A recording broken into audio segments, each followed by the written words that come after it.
tengok di atas tengok dari atas kan dia ke atas.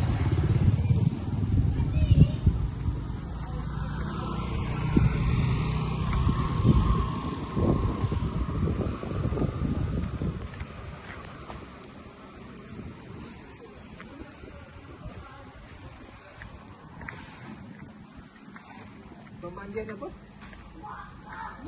Ini cerita dia. Cerita air ni asalnya. Okey.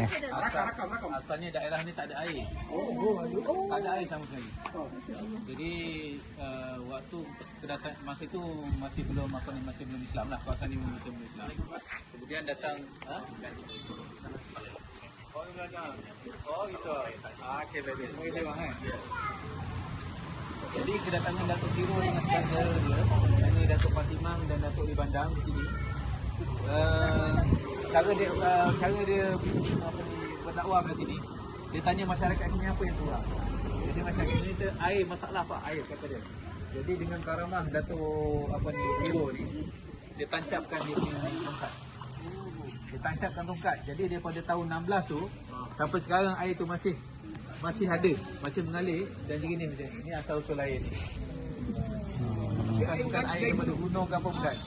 Ini air daripada tancapan tongkat Datuk Tiro. Tak tahu. Oh. Dia tumpul dia kan.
Itulah